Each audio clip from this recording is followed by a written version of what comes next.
Halo guys, kembali saya Timothy di sini. Selamat datang di channel Timothy AG Jok. Nah, hari ini kita akan bahas tentang bagaimana memodifikasi sebuah Alphard. Nah, ini sebenarnya bukan sebuah Lexus, tapi sebuah Alphard yang udah di full convert menjadi Lexus LM350.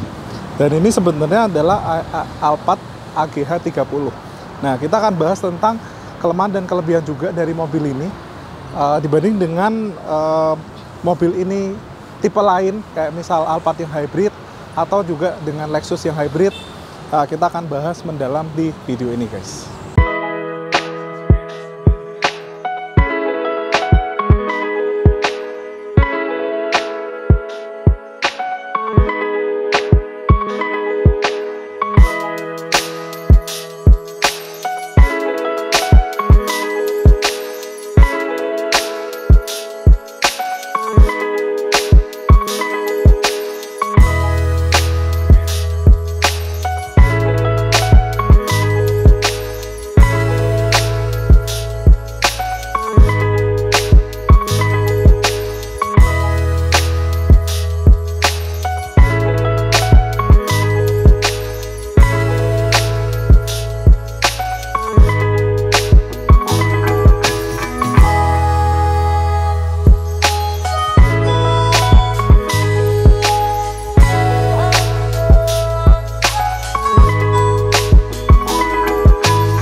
Nah, jadi Alphard ini cukup unik karena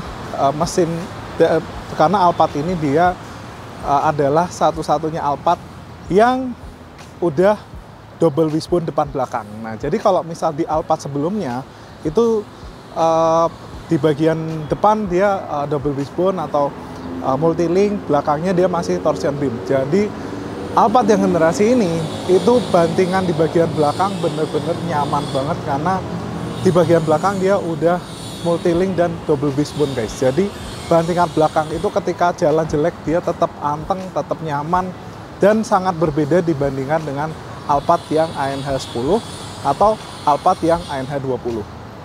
Nah, kelemahan mobil ini guys yaitu ada pada CVT-nya. Nah, sebenarnya mobil bukan cuma Alphard doang, semua mobil yang ada CVT-nya itu cenderung umurnya lebih pendek guys, karena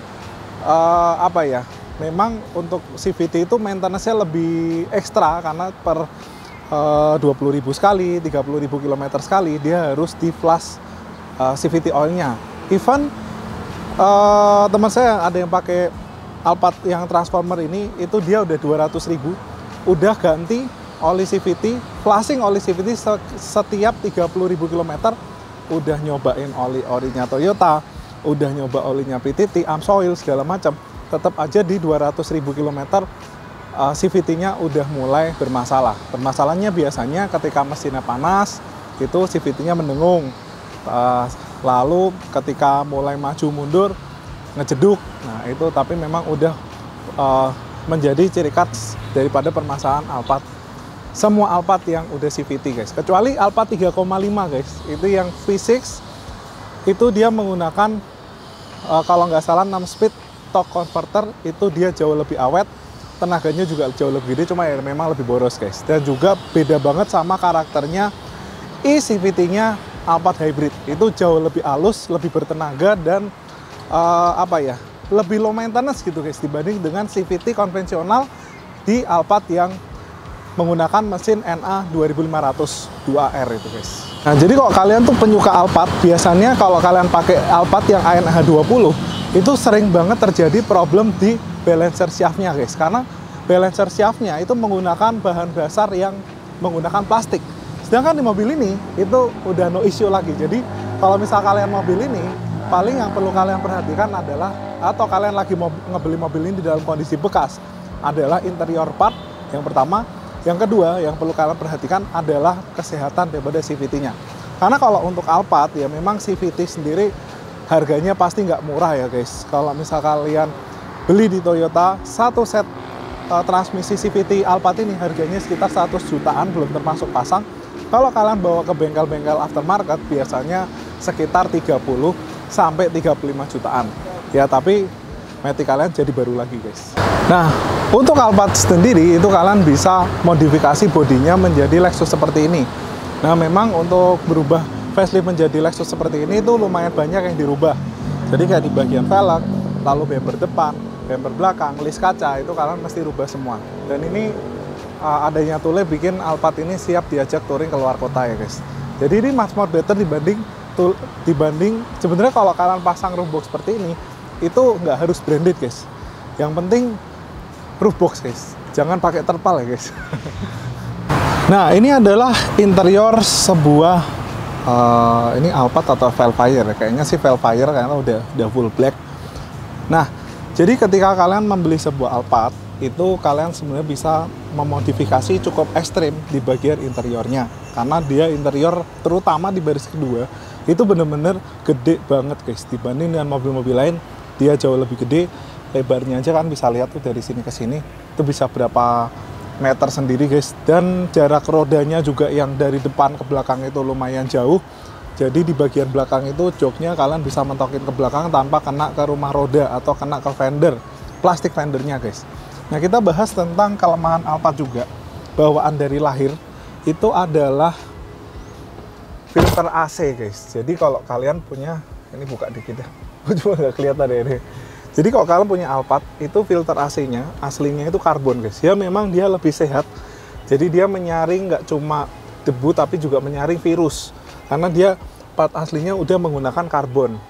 Nah, tapi dia punya kelemahan, itu AC-nya anginnya jadi kurang kenceng karena filter karbon tersebut.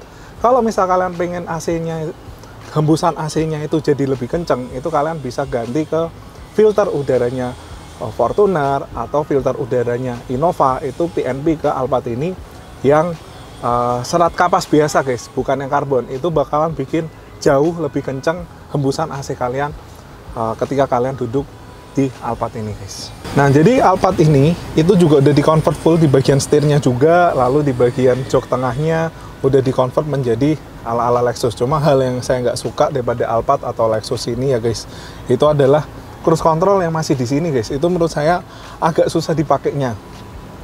Kenapa nggak kayak yang Scenic sekarang gitu ya, di sini gitu, kayak lebih gampang dipakainya Pajero ataupun mobil-mobil lain tuh rata-rata di sini. Cuma entah kenapa Toyota bikinnya di sini, guys.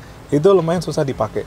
Nah, lalu kelemahan adalah Alphard ini dia punya panel di bagian sini tuh yang memang satin chrome kayak gini, itu susah untuk direparasi, guys. Jadi kalau kalian punya Alphard, jangan sampai ininya kalian rusak, atau kalian lagi mau beli sebuah Alphard bekas, ininya kalian udah bocel-bocel, itu bakalan susah banget untuk nge-repair satin chrome-nya ini, guys. Kalau wood panel sih saya rasa masih cukup bisa diperbaikin. Bahkan kita pun bisa memperbaiki yang wood panel seperti ini. Nah, untuk interior sendiri Alphard ini udah sangat mewah, udah full kulit. Jadi kulitnya bagian dashboard udah nggak bakal masalah lagi seperti ANH20 yang karet itu yang getah suka. Ini kalau ini dia udah sangat aman. Lalu kalau untuk Alphard sendiri, ini apa yang kita modifikasi di Alphard ini adalah di bagian joknya, guys. Jadi jok belakang itu dia udah dimodifikasi menggunakan pilot seat premium yang ada memory seatnya. Nah, tapi di bagian depan dia masih kain. Nah, ini Alphard ini kita setarakan jok depan, dan di bagian belakang joknya ini kita bikin motifnya sama kayak di bagian tengah. Nah, jadi supaya matching kulitnya antara baris 1 dan baris 3. Yang baris kedua itu udah bawaan dari pilot seatnya. Ini kita ganti menggunakan microfiber yang ada perforasinya di sini. Ini stitchingnya juga warna hitam. Di sini ada liningnya, double stitching, single stitching warna hitam di sini. Ini kan bisa lihat. Jadi posisinya ini joknya ini yang tadinya kain itu jadi lebih nyaman gitu, guys. Jadi kalau kalian pakai lebih worry free, kalian pakai jarak jauh, bawa anak kecil, bawa orang tua, kotor-kotor pun kalian udah peace of mind, guys, dibanding dengan bawa yang bahan-bahan fabric seperti itu. Nah, untuk Alphard ini leg ratio juga tetap udah dipasang daripada originalnya, sehingga lebih di baris depan pun dia lebih nyaman, guys. Nah, kita masuk ke baris kedua, guys. Nah, sekarang kita masuk ke pilot seat di baris kedua, guys. Jadi ketika kalian pasang pilot seat aftermarket yang dari China guys, itu dia lebih mewah dibanding dengan bawaannya Alphard atau Velfire, karena dia udah pilot seat dan juga fiturnya lebih banyak guys. Jadi di pilot seat ini dia udah bawaan dari sananya, kulitnya seperti ini, jadi nggak ada penggantian. Dia menggunakan bahan microfiber, stitchingnya warna hitam, dan di sini ada perforasinya sama guys. Dan juga di bagian sininya guys, tuh kalian bisa lihat ketika dia dibuka, di sini ada tempat taruh koin atau tempat taruh remote atau segala macam. Lalu di sini dia ada, ada pengaturan untuk bisa sliding maju mundur. Lalu dia bisa leg rest. Nah, leg restnya bisa naik, bisa turun. Lalu ada lumbar supportnya. Lalu dia juga bisa reclining maju mundur secara elektrik. Ada memory seatnya juga.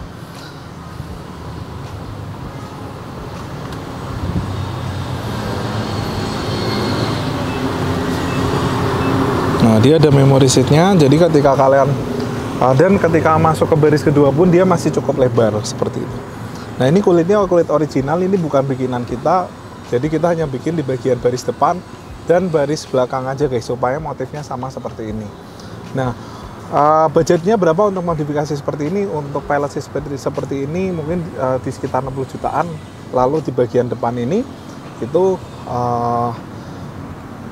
kulitnya sekitar 6-7 jutaan kalau kalian pengen ganti kulit depan dan di bagian baris ketiga ini guys. Nah, jadi gitu aja guys, sampai ketemu lagi di video selanjutnya. Thank you.